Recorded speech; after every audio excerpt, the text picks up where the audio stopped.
If you're too stubborn with your vision, you will kill your business. In this episode of Love Punch, I chat about building a business with Iman Oubou, a self-made entrepreneur, former beauty queen, and published scientist on a mission to change the women's media landscape. Stay tuned and learn why pivots are crucial to success and how saying no to opportunities can actually help you achieve your vision faster than saying yes. Iman is the founder of Sway, a digital media brand and online publication designed to provide valuable and smart content that showcases the amazing women disrupting the business world and creating political and cultural movements. She's also been named the #1 female entrepreneur to watch in 2018 by CIO magazine in its annual Top Female Entrepreneurs to Watch. So the advice that she dishes in this episode is well worth the listen. FYI, for those who are new to Love Punch, please do yourself a favor and hit subscribe now. Let's do this, Love Punchers. I am super excited to dive into this conversation with you, Iman, mostly because you are one of the most driven women that I have ever encountered in my life. And we've only just briefly met in person at one event. But the drive that oozes from you and the passion that you have for your vision and your purpose, it is contagious. Like when I'm around you, I feel fired up. So I'm really excited to dive into this conversation, Iman. Thank you so much for being here. Of course, thank you for having me. And I feel so honored that you say that because it means a lot coming from you. You're the one that lit up the room at some point when we were at that event. I was like, wow, I need more of this energy in my life. So it means a lot. Awesome. So, I mean, Aman, you've been named the #1 female entrepreneur to watch in 2018, and you've built quite the empire for yourself. And I know you're not even anywhere close to being done, but I'm curious to know, what has this journey been like for you? You know, it's interesting that you say I'm not close to be done. I feel like I'm not close to even start.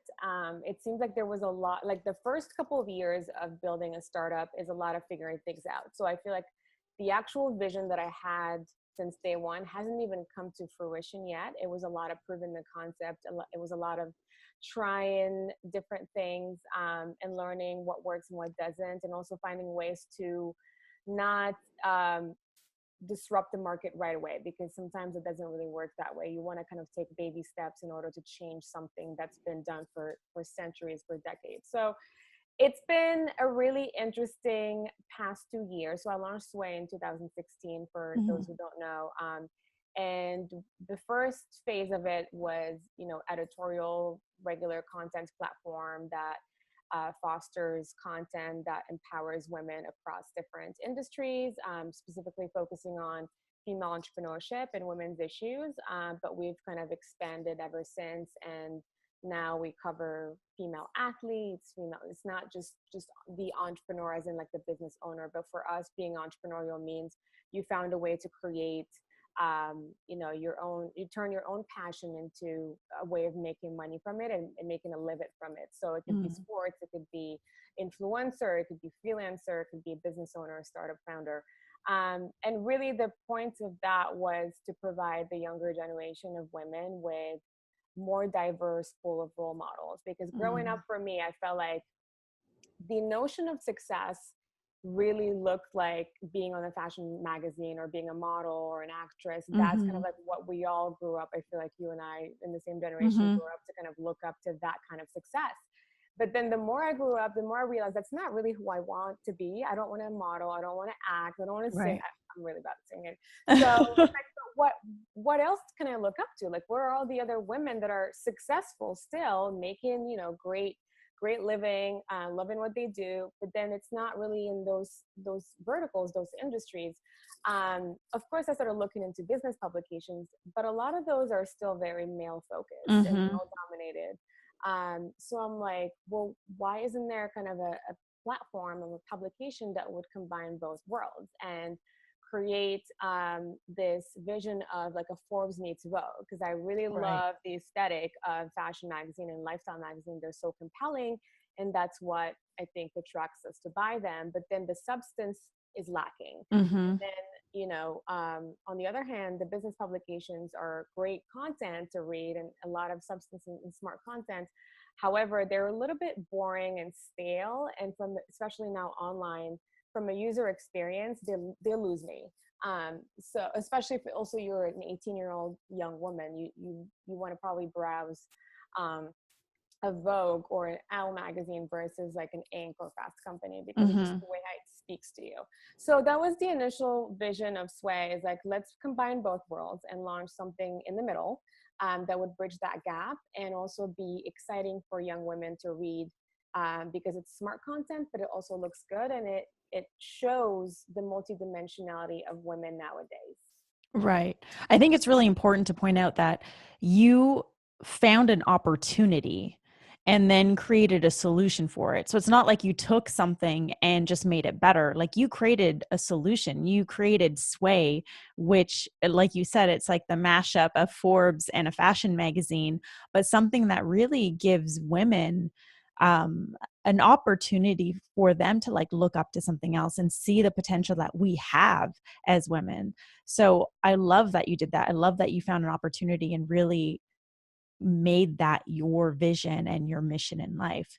I'm also curious to know, you said you feel like you haven't yet even begun. Why do you Well, say that? because there are going to be, and there have been a lot of pivoting to really achieve that perfect vision. I am a little bit of a perfectionist, which is not a great Mm-hmm. thing sometimes. So I feel like from a tech perspective, Sway is not where it needs to be. I think we kind of started very basic, very traditional platform hosted on WordPress, for example, which Mm-hmm. is very limiting to what it can become. But now, thankfully and excitingly, is that a word? Mm-hmm. We can make um, it a word. yes, today. We are at a point now where we're actually started replatforming Sway into a more community-driven, interactive platform. So it won't just be an editorial website; it will become a platform. And by that I mean I want the readers and the women that contribute the content, the stories that are being told, to be more interactive. And not just come in and read it and leave. You feel like that is your one-stop shop for any time you feel like you need inspiration, you need women to follow that are doing great things, you need guidance, mentorship, so you can reach out to these women. So I Mm-hmm. really want to build that community driven. And again, we probably are not for every woman out there. We're not a media startup that is trying to take on the mass market, like, for example, bustle, but I Mm-hmm. think we're very much focused on the driven, ambitious, modern woman that also is multidimensional, that is taking on a lot in her life and tries to balance it all and not feel bad about the struggle that she's going through, because there are other women that she can relate to. And those stories are being told authentically, so that you don't feel like you're alone. Because that's something I struggled with a lot, in terms of finding my career path. I Mm-hmm. had to take a lot of wrong turns because I didn't really have the right mentorship or guidance. I went to school for the wrong subject, but then again, probably I wouldn't have known then. But I felt like there wasn't a place I can turn to Mm-hmm. feel that it's okay to have those moments when you're lost, or it's okay that you don't have it all figured out. And the more other women share those struggles authentically, or even lessons or advice or tips, um, I feel like the better and the more empowered women will become to take on more leadership positions and not feel like they're being held back. Mm. So essentially, you are creating what you wish you had years ago. And I think that's kind of the essence of most startups. I Mm-hmm. feel I think, I don't remember who said it, but someone said, like, how they asked him how were you so successful at building something from the ground up? And he said, I was just very desperate to solve a problem I struggled with. And Mm-hmm. that's really the drive, because most of us don't really know where to even begin, but we just know that there is a problem. We went through it and we have a solution for it, and we're going to find a way to make it happen and scale that for everybody else going through the same thing. Mm-hmm. And I think that's really, it's really awesome that you mentioned that, like desperate to solve a problem that I struggled with. Um, this lens really hard for me because it's the same thing with my coaching business and what I've built. It's like I wanted to build something that would solve problems that I struggled with. And I think so many, whether you're a startup or a solopreneur, like this is what we do, right? We get inspired by our story and what we've been through. So I'm curious to know, because you mentioned this a couple times, like there's been many pivots on your journey in creating Sway. You also mentioned wrong turns.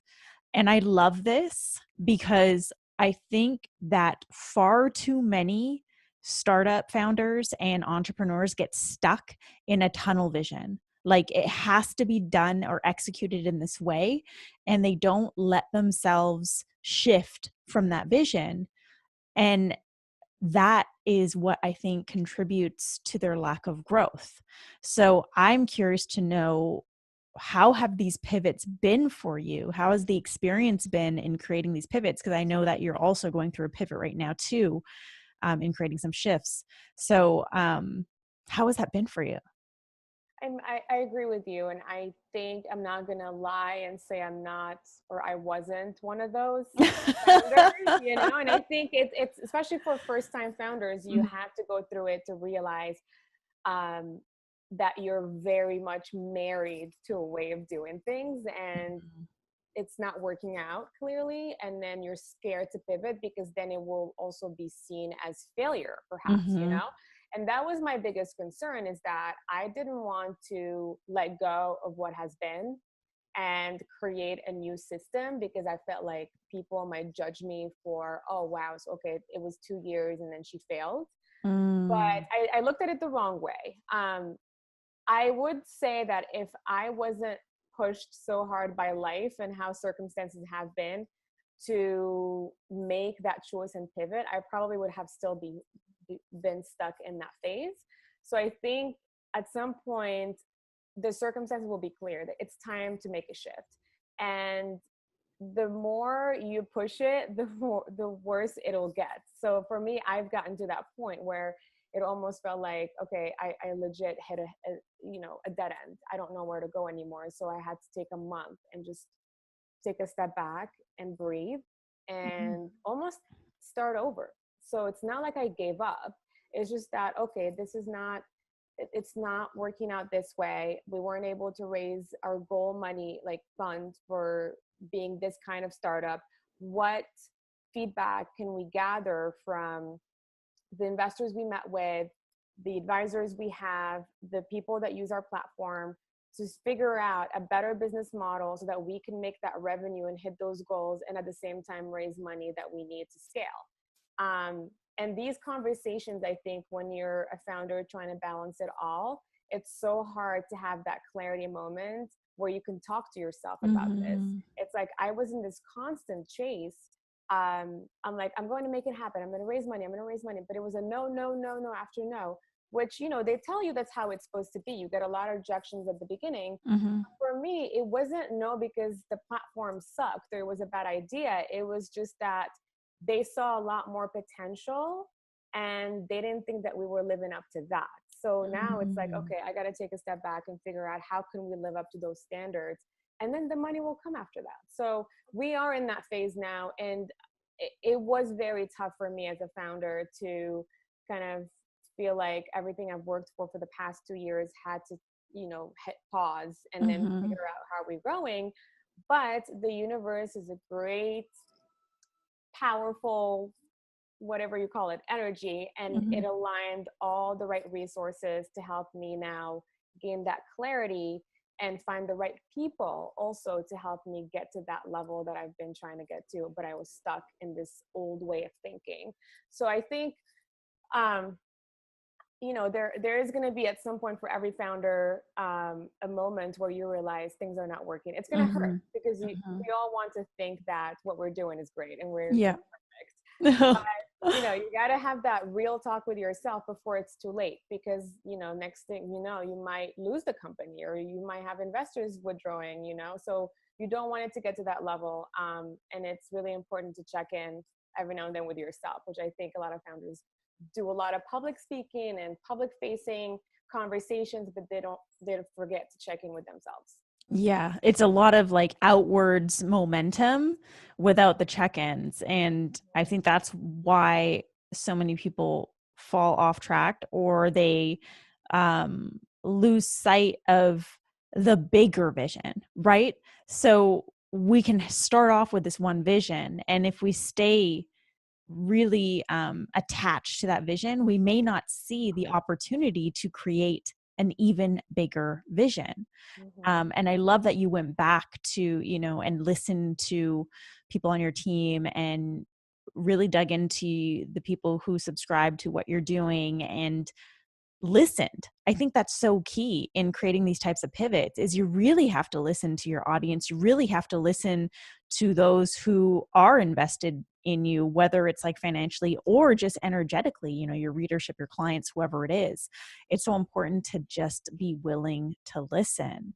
And I Um, think it's important to say that the first 2 years, that's what it's all about. It's yeah. your time to take in as much feedback as possible before you're too far along, so that you're Mm, able to pivot quick, because that's the beauty of being a startup. It's not hard. Like a big company like Nike, for example, or Condé Nast hmm. are not going to be able to pivot, overnight, because Right. it's a huge operation. It's a huge corporate organization. So when you have the privilege of being a startup, if you know that you're able to pivot, you should take advantage of that, because the more things and models you try, the clearer your vision becomes. And I think, just to add on to why most founders also potentially fail, or startups, is because of the lack of focus.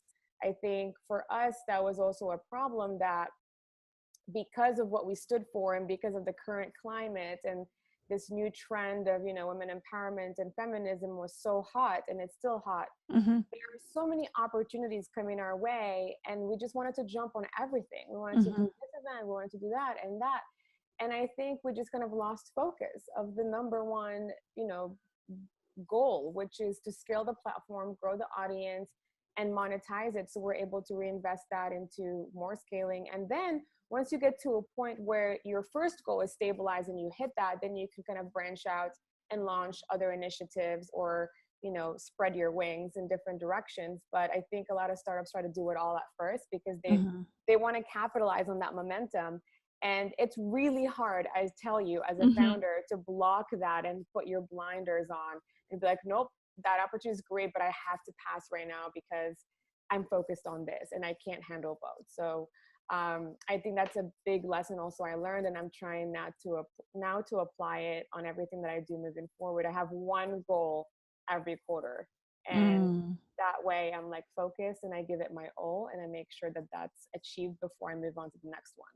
Yeah, that's super smart and really important to mention to our listeners, because I think we can easily fall into that trap of having shiny object syndrome, where like the next best thing, we land on all these different creative ideas that we want to take action on, or we see opportunities, and that's how we lose sight of the big vision, and how we can become really scattered, right?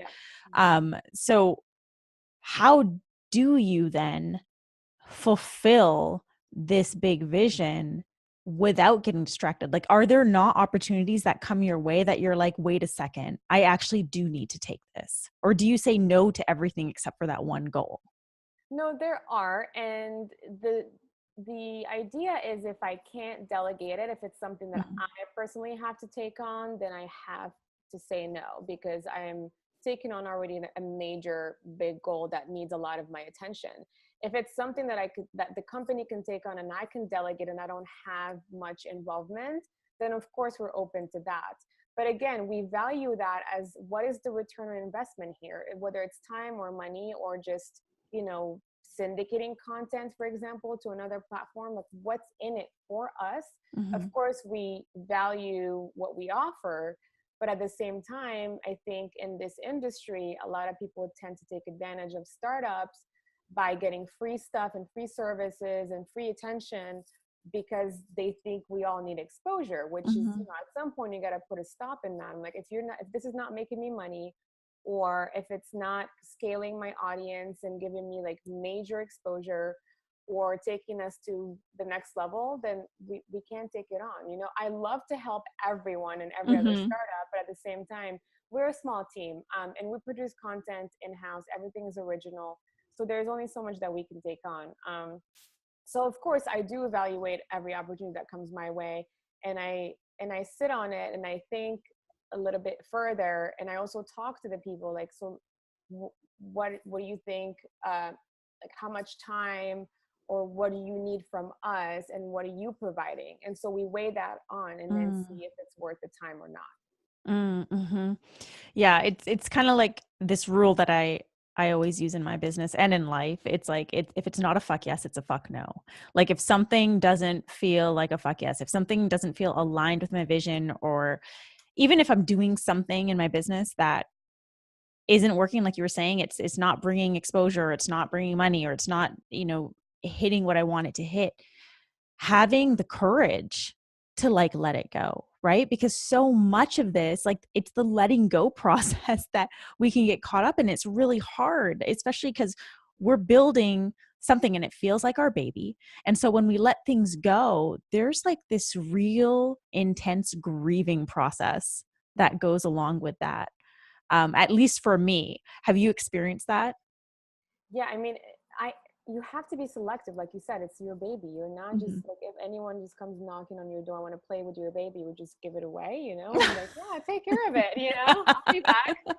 But that's like, I have to be selective, and it's also a good thing to say more no's than yes, because then you are Mm-hmm. known in the industry as a very selective brand that your readers will keep trusting, that other brands will feel a little bit also honored to be part of what you're doing in the future if they do get an opportunity to work with you. But if you're everywhere, you kind of dilute the brand too. So you have to think of it that way. It's, yes, it might seem like a great opportunity on the surface. And trust me, I've experienced this for the past 2 years. Every opportunity that comes to mind, I'm like, oh, that's great. And these are great brands too. It's not like people don't know about them. So I'm like, okay, Sway associated with that brand, it would be great.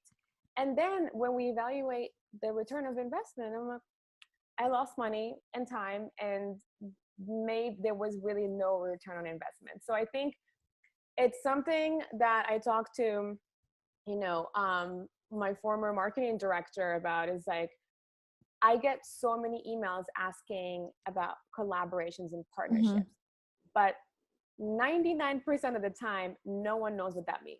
They don't know how they want to partner with you. They don't know how to collaborate with you. They come to you thinking that you will figure it out for them, which is more work for me. So unless you have a clear ask, and the reason why you're reaching out to me is XYZ, and here's why Sway would benefit from this, I barely respond, because I Mm-hmm. can't respond to hundreds of emails like that just because you love what we do, which I very much appreciate. And I try to, thank every supporter, for their time spent on Sway. But at the same time, I think um, that you can get lost in that correspondence of, I just want to partner with you, but there is really no clear ask behind it. And I think it goes the same way with networking. And I Mm-hmm. know we kind of covered that in that event that we went, that, we attended, both of us. A lot of people reach out to, potential role models or mentors or partners without a clear ask. And it's just, Mm-hmm. everybody's busy nowadays. You have Mm-hmm. to find a way to be selective, and at the same time you have to find a way to know how to ask for what you want and know what you given in return. Mm-hmm. Yeah, so being really crystal clear on what it is that you're asking for, and also on the opposite end, um, knowing that it's okay to say no more than yes. Mm-hmm. It's like become a game for me. It's like, oh, let's see how many no's do I get. I think you get used to it that way, because I was a yes person for sure over Mm-hmm. the past couple of years. And then I realized, and even my team told me, they're like, you try to say yes to everything and you try to take on everything and please everyone. And really, that's not a good thing for a Mm-hmm. founder. And it's also kind of a dilemma for me, because, we have a mission and we have a specific vision to really be able to help all these women, no matter what they're going through. But I can't personally do that. So that's Mm-hmm. why, like, going back to our conversation before, you need to find a way to scale that impact without having to do that one-on-one, because it's not realistic. Mm-hmm. to think that you're going to be able to help everybody that reaches out to you and give your time to everyone to solve their problems. Yeah, I think that every founder, entrepreneur, solopreneur, anyone starting their own thing, at the beginning, we're very much yes people, because you don't want to miss out on an opportunity. You're building, you want to try and get your hands in as many pots as possible and expand your reach. But we all reach that place where it no longer becomes energetically viable, right? Like I don't have anything else to give. Mm-hmm. And it starts to deplete us. And then the business starts working against us. And we have to make that seemingly tough decision, because at the time it seems tough to say no, but we have to make that seemingly tough decision to start saying no and really using our discretion, our discernment to like understand which opportunities do we really want to follow or pursue, and which ones do we want to let go of, as well as which pivots are needed in our business right now, like what needs to change. And again, like I know I said this before, but that takes so much courage. I know so many other entrepreneurs who get stuck in their business, and it's because of this stubbornness, just not seeing that things can go in a different way. So I really, really love the way that you are choosing to build your startup. And for those who are listening, who perhaps feel as though they are in that place of, things aren't really working the way I wanted them to work. I don't know what to do. What do you have to say to those people? What advice could you advise for them?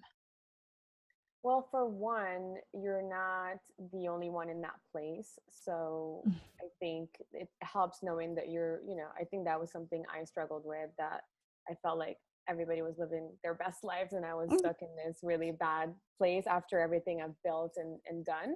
Mm-hmm. So yes, you're not alone. And I think you can definitely find other people that you can, share that experience with, and it makes you feel a little bit better. I know I did. It helped me having kind of a group of women that I would just go to and just rant, you just need to vent a little bit and Mm-hmm. just get it out, because you can't keep that all inside of you. And then two, just like success, failure is also just temporary. Everything's temporary, I Mm-hmm. think. And being at that moment right now, it doesn't mean you're going to be in it for too long or for very long. You will find your way out if you stick to the vision. Of course, you're going to have to find a way to pivot and shift the way you're getting to that vision, but you will get there. I think making sure that also self-care is Mm-hmm. something helped me a lot. I found the time to spend with myself. I finally, everything that I felt like I couldn't do over the past 2 years because I was too busy building my startup, I spent doing this past summer. My only project during my time when I was feeling down and stuck in this place was taking care of myself, and then taking it day by day, having absolutely no expectations, because without expectations, you have no disappointment. And Mm-hmm. that's, I think, so different than how I used to operate over the past 2 years. I used to always wake up and check my email because I expected an email from an investor or like a revenue generating thing coming through. There was always something I was chasing. Mm-hmm. And then when I reached that place where I felt like I was down completely and that's it, I hit a dead end, I just started living. I just started Mm-hmm. surviving. And that's such a different mindset. And it opens so many more doors. It's almost like you flip the switch in your mind that just opens all this great energy coming to you, and things start happening out of nowhere. I don't even know how to explain that because I'm not the most spiritual person around, but it's just a switch in the mindset completely switches your situation. And for me, I felt like I hit rock bottom. So I'm like, it can't really get worse than this. It's only going to get better. Mm-hmm. So I wasn't, I had to let go. Like you said, it's hard to let go, but I just had to let go and find a way to do it. I had to start working out again to just forget about my pain and failures and things not going the way I wanted them to. I started meditating and, taking in yoga classes, even though I really hated them before. I couldn't afford. But then I started really, like I said, spend time with myself. And I would repeat to myself, this is only temporary. We will find a solution. It will come through. Everything else I wanted, it will come through. It's just not the right time. Hmm. So I think, like, to summarize everything, I know I'm like rambling, but to summarize all of it is just self-care and spending time with yourself, and switching your mindset is really vital for you to get out of this phase, because it's just a phase. It's not going to Hmm. last forever. It will get better, I promise you. That's really sage advice, and especially the self-care part, because I think a lot of people forget about that piece. They forget that i- in order to even like let more creative ideas flow so that you can land on a different way of achieving your vision, you need to create that space. And we don't have space when we're stressed out and overwhelmed with work all the time. So to create that space for ourselves, to take care of ourselves, it's crucial. It is crucial. Um, Thank you so much for sharing that with. I think a lot of people see startups on the outside and they see the success, or they see the successes from, entrepreneurs. It's what you show online, but they don't really hear about the stuff that goes on behind the scenes, and how tough it can be, and how many pivots it has actually taken to create that success. Mm-hmm. And I think it's really important for people to understand that there's a lot more that goes on behind the scenes, and that, like you said, they're not alone. If people are going through this, if you're listening and you're experiencing this in your business right now, you're not alone. I mean, I've just gone through this again for the second time in 2 years. Mm-hmm.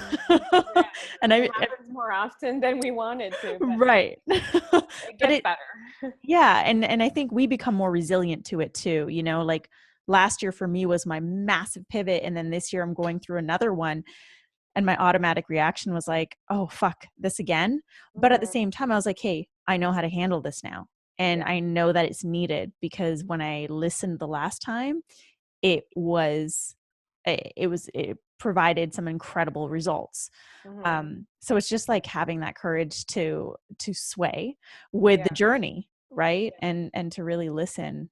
And it So builds character. I mean, imagine, and now if when I was looking back at that, I was imagining if I never really had to go through some of the difficulties and challenges I went through over the past, let's say, 5 years, mhm, and just go into just great, moments and whatnot, I would not be the person I am today. I mhm, built so much character and strength because of all the things I had to overcome to even make it to this point. And mhm, I think that's very important. It's something that you need to cherish. Sometimes I'm actually like very grateful for the rejections and the failures and the things that didn't go well and mhm, went wrong, because without that, you wouldn't find your potential. You wouldn't live up to your potential, and you would always be kind of limited because everything's going well. That's complacency, and that's the worst thing that can happen to a leader, is where you get mhm, comfortable.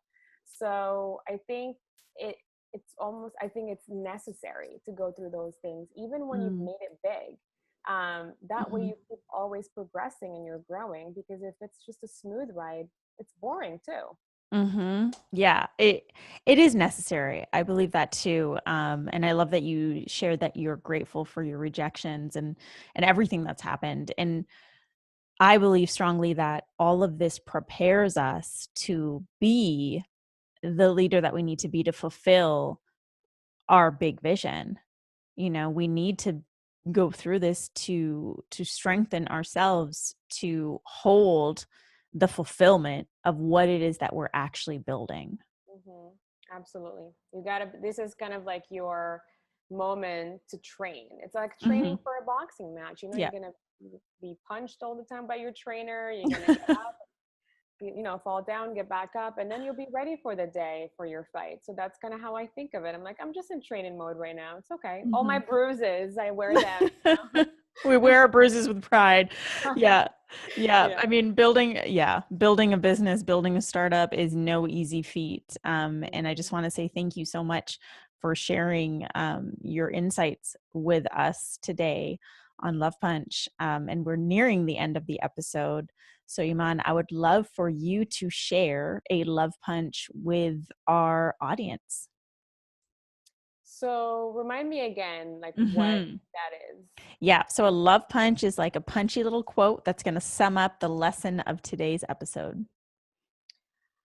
I would say sometimes in life it's just you and your hustle. There is no safety net. There is no one coming to your rescue. It's just you and your grind.